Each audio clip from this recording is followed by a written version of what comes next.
naman ang ating vlog for today. Medyo busy lang tayo for today. So, time check. Magpa-5 na. So, 10 minutes to go. Uwian naman. So, ilang araw na ba ako nandito naka-stay? So, 3 days ako solo lang dito sa clinic.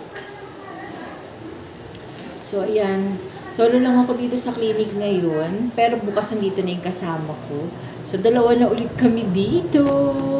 So, ayan. Nag-ano lang ako ng aming sales report for today. Yung aking mga naging pasyente for today. Pero nagliligpit na rin ako kasi 5 o'clock magko-close na ako ng clinic.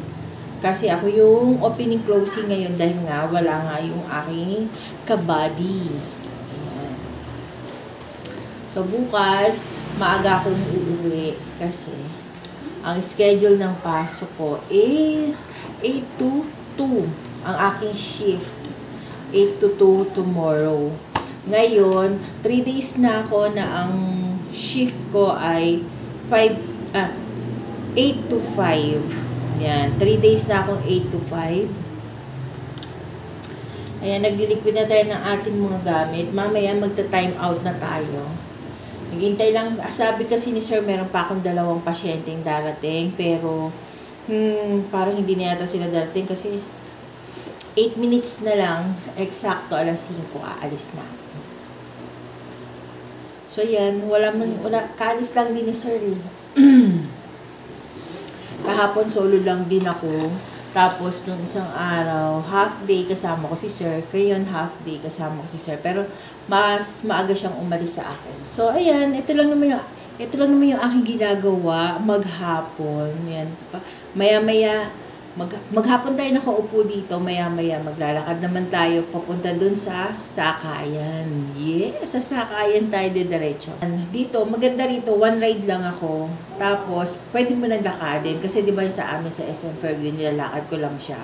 Tapos sa SM Fairview, sasakay na ako ng bus or jeep papunta rito. And then, pagbaba ko, lalakarin ko lang dito papunta ng clinic. And then, mamaya, ganun ulit sa Sakayan, lalakadin ko lang. Tapos, sakay ako ng bus, e-bus or jeep. Tapos, baba na ako ng SM Fairview. Then, doon, maglalakad na naman po ang inyong mamita, inyong mga chows. Yan. So, yan. Mamaya, pipicturean ko na yung aking sales for today. Yung mga sales, yung mga nagiging pasyente ko. So, yan. Hindi ko masyadong i-elaborate sa inyo kung anong clinic to, ha, guys. Kasi baka bawal. Baka may kabago-bago natin, patalisikid tayo agad, guys. So, ayan, hindi ko muna isasabihin sa inyo kung anong clinic to. Basta, ito na yun. Ayan. Kung mga halimbawa nangangailangan kayo ng mga bakuna-bakuna, guys, comment down below. Marami kami mga promo. Ayan, comment lang kayo para masabi ko kung saang lugar ito at pwede nyo pupuntahan and then pwede kayo magpabakuna. May mga promo kasi kami ngayong buwan. So, napakamura lang, guys. Oh, nag-promote ito without pay to, ha? Hindi to bayad, guys. Ito yung ating bag. Nandito nakalagay lahat ng ating pagkain. Charot, pagkain talaga. Ayan, nandito yung mga baon natin, payong, wallet. Andyan yung mga anik-anik natin. Ito, ready na natin yung ating mga susi kasi mamaya magsasarado na ako ng roll-up. So, yun lang. Nag-off na rin ako ng aircon kasi medyo malamig na. So, yun lang. Yung mga naghahanap. Ay, may patient tayo. Wait lang. Hello! I'm back, guys. So, ayan. May 2 pasyente na nag-last dose na kasi ngayon. So, ayan. Binigyan lang natin sila ng kanilang last dose. Ayan. So, kaalis lang nila. So, meron tayong pahabol na sales. So, ilalag na lang natin sila ngayon. And then, magko-close na tayo ng clinic. Ayan. Close na tayo. So, balik ko lang ito sa ref. Talaga minsan ganyan, may mga humahabol pa na pasyente. So, kailangan natin silang i-accommodate kasi syempre pasyente yan. At saka sales din yan for today. So, kailangan natin silang i-entertain. So, magdadagdag tayo rito sa ating sales. Ayan, bago natin siya i-close. Para bukas, another sales, another vlog. Charot! Another vlog na naman. So, ayan. Mag-vlog muna ako ha. Diyan muna kayo.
I'm done! So, ayan. Tomorrow, another sales. Another na naman tayo.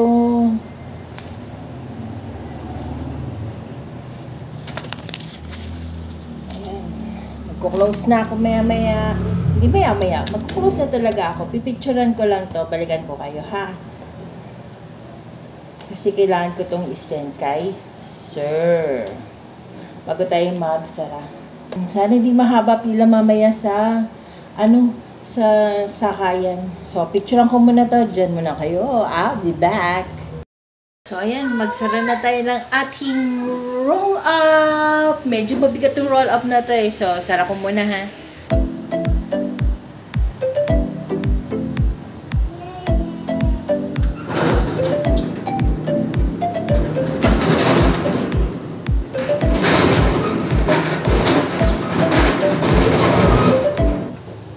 Nakapagsara na tayo ng roll up, medyo madilim na hugas na ang kamay. Mabigat yung roll up eh, pero kaya rin naman, kaya-kaya ko naman. Bukas may kasama na ako. Baka hindi na ako makapag-vlog sa clinic. So, balikin natin itong mga upuan.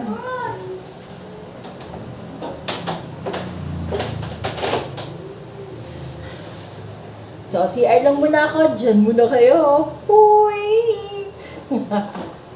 Hi guys! Dito na tayo sa bahay. Kararating ko lang as in. Kumain lang ako and then dessert tayo. Meron akong ice cream. Nagdi-dessert na ako. Kanina pa ako kumain ng kanin. Ang kailangan ko ng more energy. Energy. Sobrang pagod.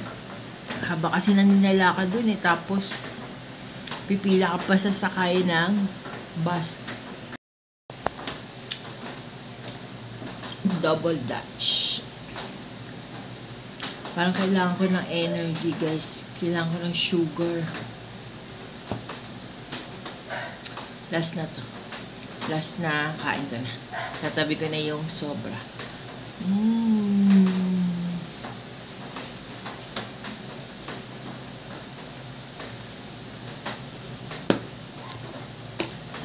Papahinga lang ako siguro mga 10 to 15 minutes and then matutulog na ako. Kasi tomorrow, another laban ulit. So, gigising ako ng 5. Luluto pa ako ng pagkain ng aso. Magluluto pa ako ng kanin ko na babaunin. Tapos, may ulam naman na iinit ko na lang. So, ayan. See you tomorrow, guys! Good morning, guys! Happy morning sa lahat! So, time check. 5:45 na ng umaga. So, ang schedule ko ngayon is 9 to 3. Yan. So, ngayon, nagpe-prepare na ako. Nagsaing na ako. Yun. Nagsaing na ako dito sa rice cooker. And then, magluluto ako ng hotdog para palaman sa tinapay. So, magbe-breakfast muna ako. Then, naka-ready na rin yung pagkain ng aso para iluluto ko na lang. So, mabilisan na lang to. Ayan, dyan muna kayo and happy watching!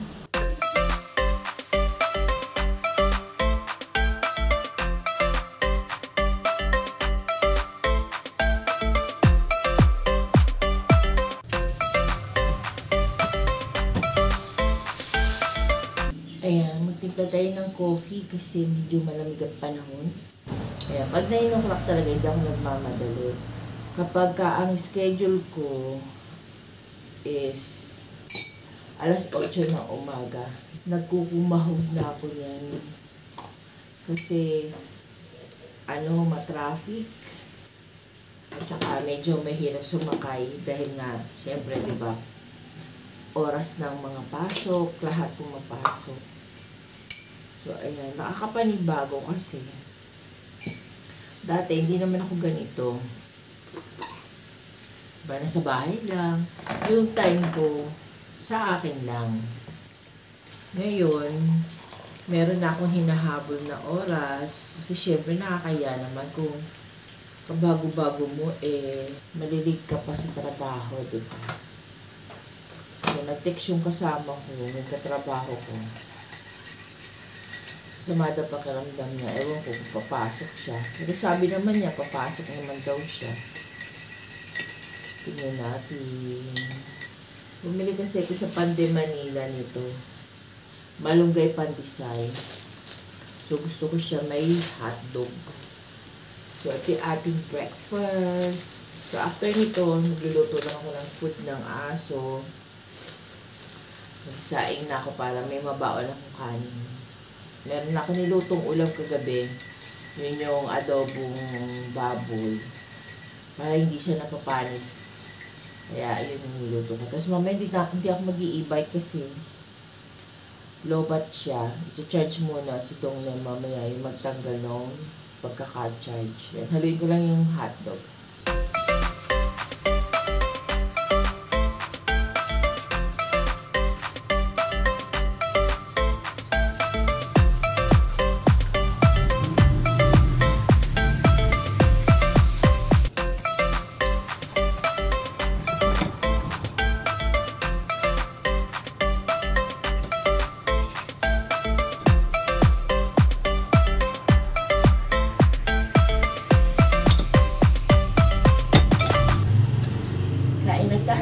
Let's go!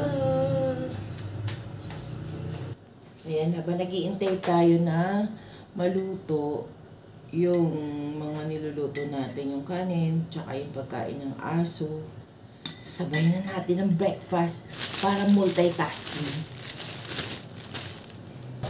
Malunggay Pandesal.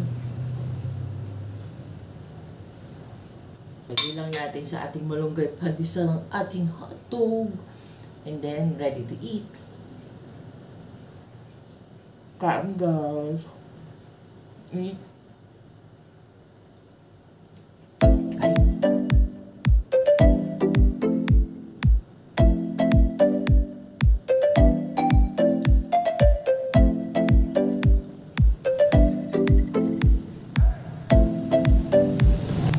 Kailangan makaalis ako dito ng 7:30. Para umabot ako ng 9, hindi ako malik. Kasama na traffic doon. Pagkapon, umuulan, lakas ng ulan kagabi. Buti na maaga ako nakauwi. Ang lakas ng ulan. Nakapunta pa ako kahapon sa Stray kasi pinaayos ko yung scrub suit na nabili ko. Medyo malaki kasi siya.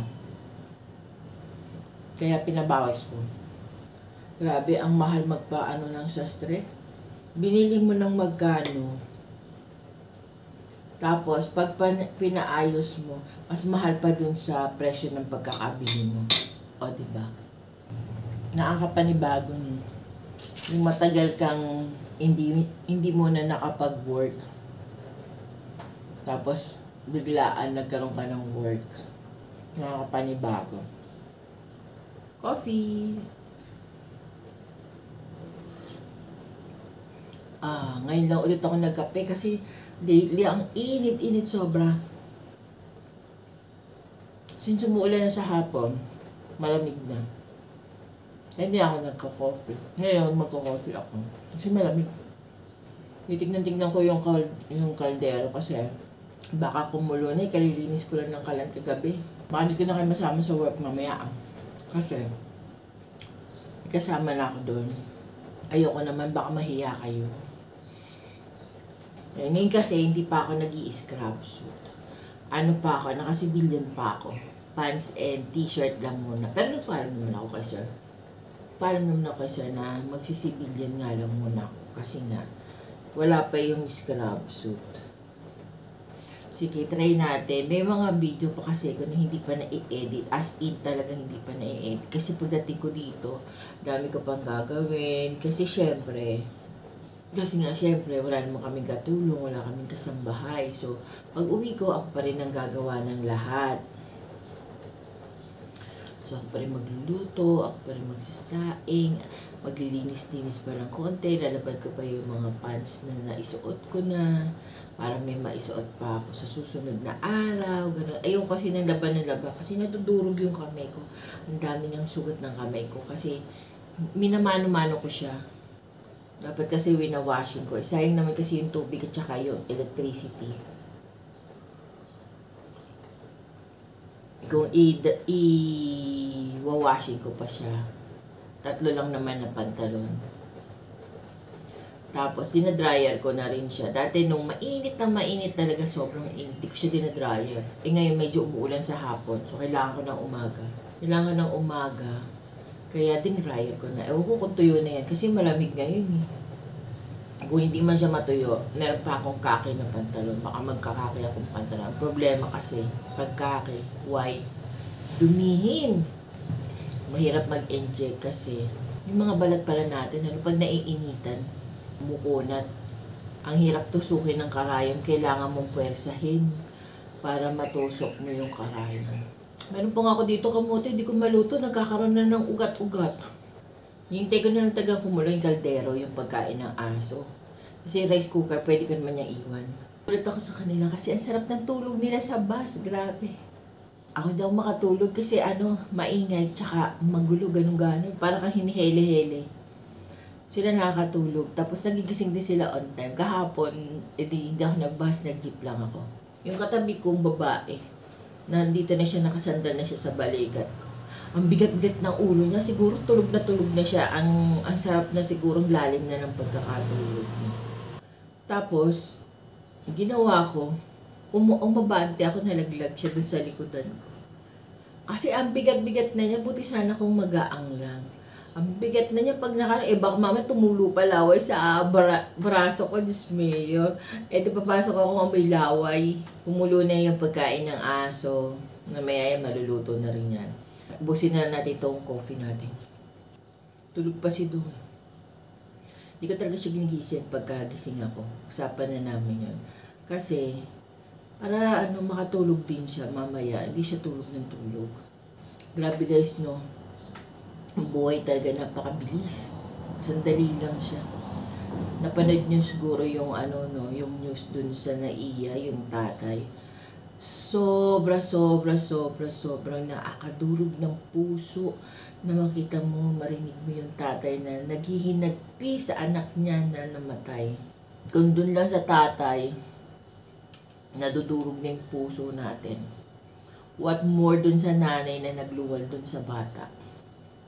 Yung nanay kasi nasa ospital pa, hindi pa niya alam na wala na yung anak niya. Kasi nga mahina pa daw. Baka mamaya pag nalaman ng nanay na wala na yung anak niya, bumigay din yung katawan. Kaya hindi pa sinasabi ng tatay na wala na yung anak niya. Sobrang sakit. Buhay nga naman. Isang pitik mo lang mawawala pag di mo iningatan. Pero minsan kahit ikaw ang nag-iingat may mga tao talaga na walang pakialam sa buhay ng ibang tao. mananagasa at mga mananagasa. Pero sana no, managot din ang naiya dahil yung bollard na nilagay nila is substandard. Kasi kung matibay yun, kahit na anong bilis ng sasakyan na yun, haharangan at haharangan niya yun. Ang pwede lang na madisgrasya doon is yung driver dapat. Hindi siya makakadisgrasya ng ibang tao unless nandoon sa bollard. Bago mag-bollard, pwedeng ma-aksidente. Pero, ang nangyari kasi, natanggal yung bollard. So, talagang tatamaan at tatamaan yung mga tao. Kaya nga ako pa yung lalakad ako. Kasi sa amin, pagbaba ko ng bus, kailangan mo pa maglakad papunta ng clinic.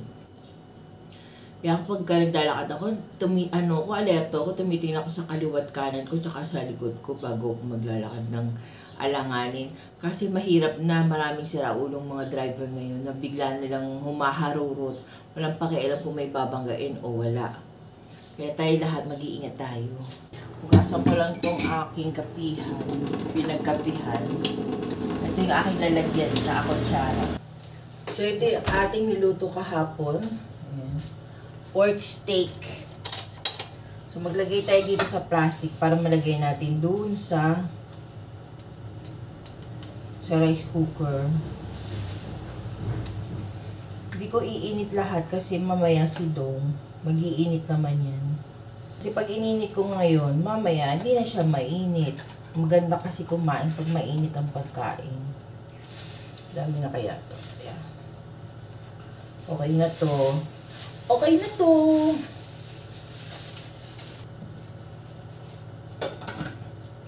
Ayan, iinit na yan dyan. Tapos ito, balik natin to sa ref para mamaya may iinitin si Dong. Meron pa naman siya dyan chooks to go. Kung gusto niya ng chooks to go. Or iinit niya na lang yung pork steak. Pili na lang siya, chooks o pork steak. So, ayan. Mag-end na rin tayo ng ating vlog for today. Sana yung nagustuhan ninyo ang aking mamunting vlog. Ayan, kung hindi ka pa nakapag-subscribe sa aking YouTube channel, please do subscribe to my YouTube channel and hit the bell notification para lagi kang updated once na meron akong bagong upload. So, madalian na lang to. Maliligo na talaga ako, guys. Papasok na ako. Maghahanda na ako yan, ha? So, see you tomorrow sa ating panibagong vlog.